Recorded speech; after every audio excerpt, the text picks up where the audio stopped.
Saudara, setelah menggelar rapat konsultasi dengan pimpinan fraksi, DPR menjawab tuntutan rakyat 17+8 pada Jumat sore. Wakil Ketua DPR Sufmi Dasko Ahmad menyampaikan jawaban DPR terhadap tuntutan rakyat 17+8. Dasko bilang DPR akan memangkas tunjangan anggota DPR dan akan mengevaluasi belanja anggota. Selain tunjangan, DPR juga akan menindaklanjuti penonaktifan 4 anggotanya oleh partai politik termasuk Ahmad Sahrudi.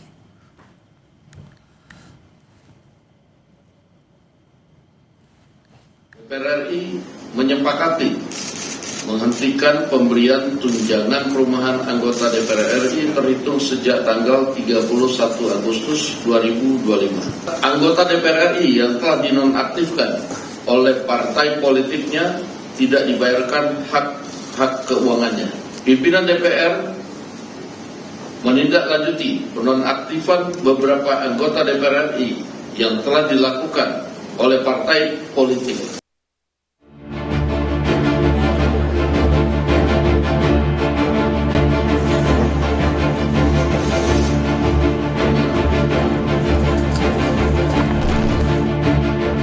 Perwakilan mahasiswa kembali mendatangi gedung DPR menagih jawaban tuntutan 17+8.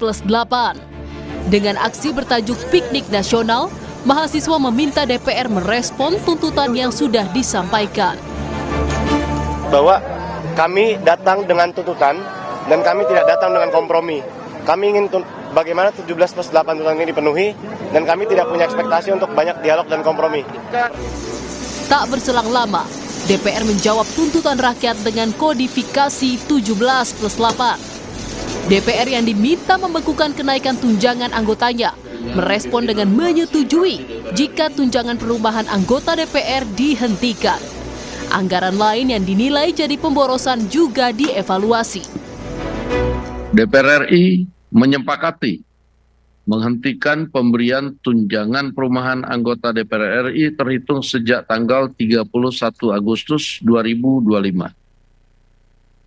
Yang kedua, DPR RI melakukan moratorium kunjungan kerja ke luar negeri DPR RI terhitung sejak tanggal 1 September 2025 kecuali menghadiri undangan kenegaraan. DPR RI akan memangkas tunjangan dan fasilitas anggota DPR setelah evaluasi meliputi 17+8 tuntutan rakyat menjadi pekerjaan rumah bagi pemerintah dan DPR, imbas dari keresahan yang selama ini dirasakan publik, mulai dari sektor ekonomi, penegakan hukum, hingga peran TNI di ranah sipil. Penulis yang juga hadir ke DPR menyampaikan tuntutan 17+8, Andita Firseli Utami menegaskan, tuntutan 17+8 murni merupakan aspirasi rakyat. 17+8 tuntutan rakyat hadir dari kami warga biasa yang merasa resah karena tidak ada respon yang sesuai dari pemerintah dan aparat yang tidak terarah, melewatkan substansi dan cenderung represif sejak demonstrasi pada tanggal 28 Agustus tahun ini. DPR telah merespon tuntutan 17+8 dengan lengkap dan menyampaikan evaluasinya secara tertulis, sementara pemerintah masih belum tegas menanggapi tuntutan rakyat tersebut. Hanya 1-2 menteri yang menyampaikan pandangan dan instruksi Presiden Prabowo terhadap aspirasi masyarakat. Mendikti juga diberikan arahan oleh Pak Presiden untuk memberikan satu respon yang sebaik-baiknya terhadap aspirasi yang berkembang di kalangan mahasiswa, dan kita percaya Pak Mendikti juga selama ini sudah melakukan pendekatan-pendekatan dan dialog dengan para mahasiswa. Itu yang kan mencegah PHK massal itu sudah menjadi bagian daripada tugas pemerintah. Tadi kami sampaikan kalau deregulasi itu dilanjutkan di beberapa industri di Jawa itu akan bisa meningkatkan 100.000 lebih tenaga kerja. Kalau ini kita sedang siapkan terus. Tuntutan 17+8 merupakan bagian kecil dari pekerjaan yang harus diselesaikan oleh pemerintah dan DPR.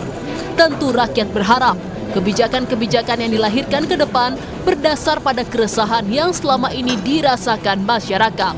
Tim Liputan Kompas TV.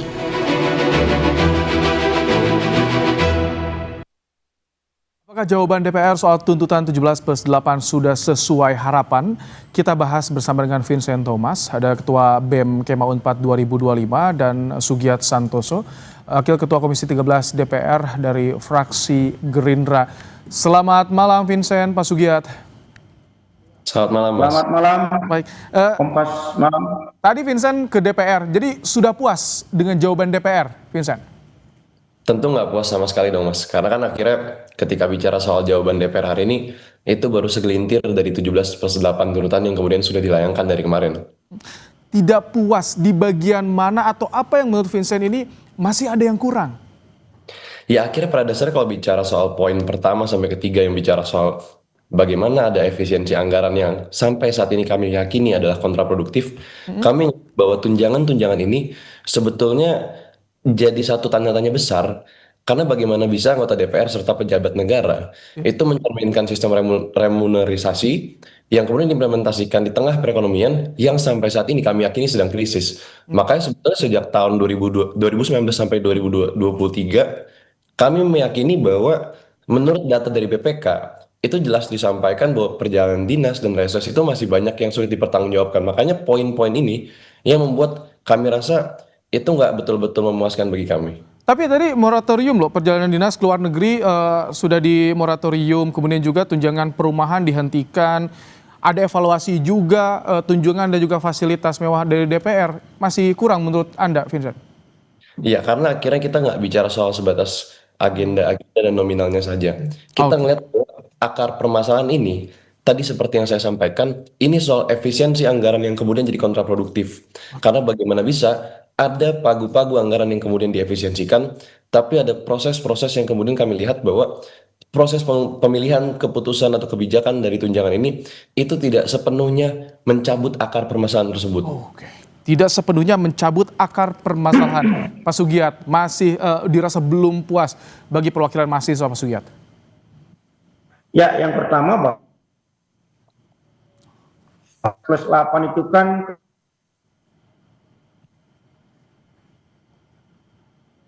Halo Pak Sugiat. sangat waktunya tanggal 5 September. Halo? Iya, Pak Sugiat, maaf tadi sinyalnya agak terputus, jadi bisa diulangi lagi. Jadi bagaimana Anda tadi menanggapi jawaban dari Vincent? Yang pertama bahwa tuntutan 17+8 itu kan kalau kita klasifikasi memiliki dua dimensi waktu. Dimensi waktu jangka pendek yaitu tanggal 5 September hari ini, dan satu lagi dimensi waktu jangka panjang yaitu diberi waktu selama 1 tahun sampai nanti tanggal 31 Agustus 2026.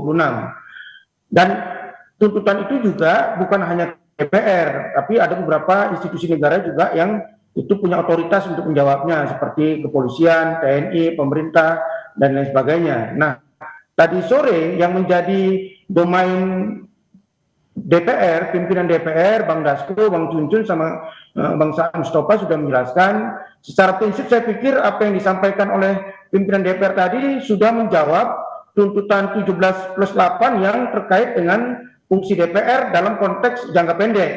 Bagaimana tadi sudah disampaikan, sebetulnya kan pada tanggal 25 Agustus yang lalu sebetulnya sudah disampaikan juga sama Bang Dasko sebagai pimpinan DPR bahwa untuk tunjangan perumahan itu dihentikan dimulai pada bulan ini misalnya kan. Begitu juga tadi dijelaskan DPR juga akan mengevaluasi pembiayaan anggaran terkait tunjangan-tunjangan yang itu sudah disampaikan kan. DPR juga yang paling penting tadi sudah menggaransi akan memberi penguatan pada transparansi dan penguatan partisipasi publik dalam setiap keputusan DPR. Saya pikir dalam konteks itu apa yang disampaikan oleh pimpinan DPR sudah menjawab dari 17+8 yang menjadi tuntutan jangka pendek dari gerakan kawan-kawan mahasiswa. Saya berharap jawaban dari pimpinan DPR tadi itu memiliki dimensi tujuan yang bisa, pertama, bahwa bisa meredakan gerakan mahasiswa. Karena apapun ceritanya, gerakan yang kemarin selain gerakan mahasiswa dan gerakan rakyat yang murni, juga ternyata ada kelompok-kelompok yang ingin menunggangi gerakan itu sehingga membuat kerusuhan dan membuat penjarahan sampai pembakaran fasilitas umum dan gedung-gedung DPR. Kita berharap apa yang menjadi jawaban dari DPR tadi bisa meredam itu. Yang kedua, ini juga bisa. Pak Pak Sugiat. Ya mungkin saya izin masuk. DPR kepada rakyat. Ya. Bayangkan. Tunggu. Ini sinyal Pak Sugiat agak terganggu, tapi tadi kami sudah menangkap dari poin yang pertama. Mas Bisa, Anda tampaknya ingin juga menanggapi seperti apa jadi tadi? Sudah menjawab, kata DPR. Ya ini akhirnya jadi menarik Mas, karena kalau bicara transparansi dan partisipasi publik yang bermakna itu akan jadi satu komitmen. Sebetulnya yang jadi pertanyaan kami, kenapa harus bertepatan pada tanggal 5 September ini? Kenapa kemudian ketika diberikan deadline oleh catatan ya, tadi Bang Sugiat ini bukan bicara soal gerakan mahasiswa, ini gerakan masyarakat sipil.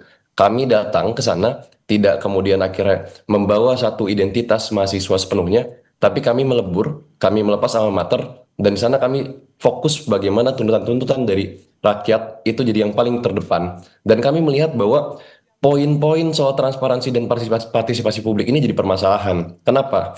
Karena toh kalau misalkan menjawab poin transparansi, jawaban yang dikeluarkan oleh pimpinan DPR RI ini sama sekali nggak melihat bagaimana tuntutan rakyat itu benar-benar dimaknai. Pertama, apakah DPR RI udah ngejelasin atau melaksanakan transparansi sesuai ketentuan yang diatur Undang-Undang Keuangan Negara dan KIP?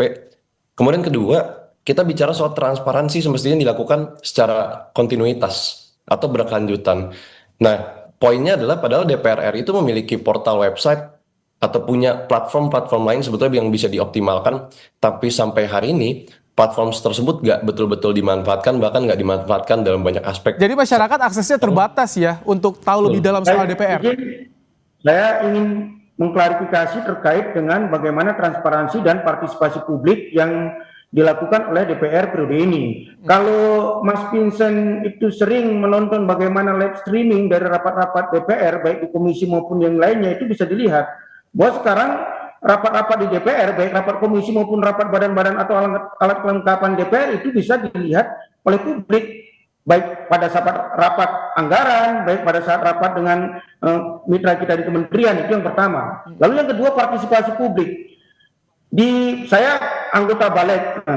Balik itu dari pagi sampai malam rapat. Jadi yang saya hadiri, ini pengalaman saya, dari pagi sampai malam itu kita rapat selalu mengundang ketika pembahasan rancangan undang. Selalu melibatkan masyarakat, perwakilan publik, Pak Sugiat.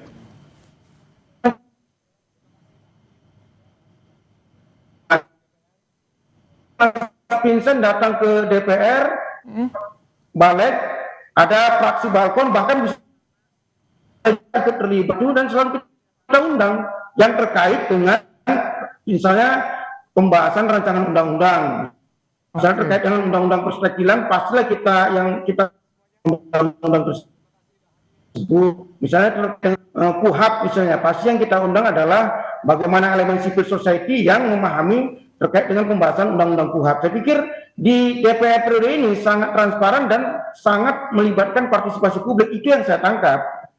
Oke, ada pelibatan partisipasi publik. Nah, emang yang pelibatan ini memang beberapa tahun belakangan disorot ya. Mas Vincent, bagaimana? Apakah ke depannya masyarakat, mahasiswa termasuk meminta agar lebih banyak lagi dilibatkan dalam proses pengambilan kebijakan, proses pembahasan aturan di DPR, atau seperti apa sih harapannya ke depan? Ya sebenarnya gini Mas, dalam Undang-Undang Nomor 13 Tahun 2022 itu udah jelaskan bahwa pembentukan undang-undang itu udah ngatur bahwa masyarakat sipil itu dijamin keterlibatannya. Mulai dari right to be heard, right to be considered, and right to be explained. Di mana kami memahami bahwa mungkin tadi Bang Sugiat udah punya rapat ya, yang dari pagi sampai malam dan lain sebagainya. Tapi coba mungkin untuk sedikit lebih mendengar dan sedikit lebih menoleh ke kiri dan kanan bahwa teman-teman gerakan masyarakat sipil hari ini itu kita nggak hitung-hitungan sama jam rapat dari pagi sampai malam tadi.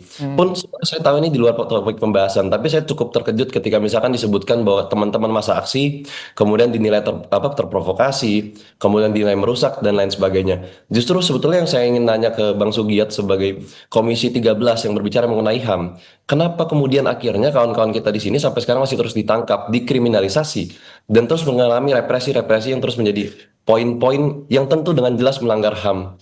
Rasa-rasanya udah banyak kampus di berbagai universitas di Indonesia yang udah banyak bicara soal ini. Baik. Makanya jauh bicara soal partisipasi. Itu termasuk yang ditembak juga atau yang diarahkan kepada pemerintah ya Mas Vincent ya? Iya, jangan Oke, saya beri kesempatan Pak Sugiat karena kan termasuk dari partai pendukung pemerintah juga ini, Gerindra, Pak Sugiat. Ya pasti kami akan mendukung bagaimana kawan-kawan gerakan civil society, baik mahasiswa maupun rakyat, yang itu ada proses-proses kriminalisasi. Pak Sugi ya. Kemarin itu tidak hanya satu dimensi gerakan civil society saja, karena pasca gerakan civil society ada gerakan-gerakan lain yang sama-sama kita ketahui baik di media massa maupun media sosial, itu sampai melakukan pembakaran gedung DPR, sampai melakukan pembakaran fasilitas umum, sampai melakukan penjarahan. Saya tidak percaya itu bukan bagian dari massa civil society atau massa mahasiswa yang murni untuk menyampaikan tuntutan rakyat. Itu juga harus diusut. Nah, sehingga semua peristiwa tadi tidak hanya dilihat secara parsial. Kemarin saya sebagai Wakil Ketua 13 sudah mengundang kawan-kawan Komnas HAM untuk menginvestigasi semua peristiwa, baik dari kasus gerakan civil society yang murni, juga peristiwa-peristiwa kerusuhan yang terjadi secara serentak se-Indonesia. Akan didorong oleh pemerintah untuk diusut tuntas ya Pak Sugi. Saya ingin terakhir ke Vincent sedikit singkat saja. Jadi ketika Anda tidak puas, bagaimana langkah ke depan? Singkat Vincent.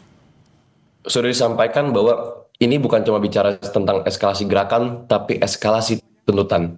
Kami memaknai bahwa ini bicara soal tuntutan yang akhirnya tidak terpenuhi, bahkan mengalami kemunduran, atau sampai sekarang nggak digubris, yang akan terus kami eskalasikan ke depan. Dan tenang aja untuk Bang Sugiat, kita akan nggak berhenti kok untuk ngingetin dan terus bersuara. Karena elemen ini akan terus bersuara dengan pendekatan yang jauh lebih kreatif ke depannya. Tugas publik juga mengawal bagaimana proses yang terjadi di parlemen, juga di pemerintah. Terima kasih Vincent Thomas, perwakilan dari mahasiswa, dan juga Pak Sugi Santoso, anggota DPR dari fraksi Gerindra. Terima kasih telah meluangkan waktu di Kompas Malam hari ini.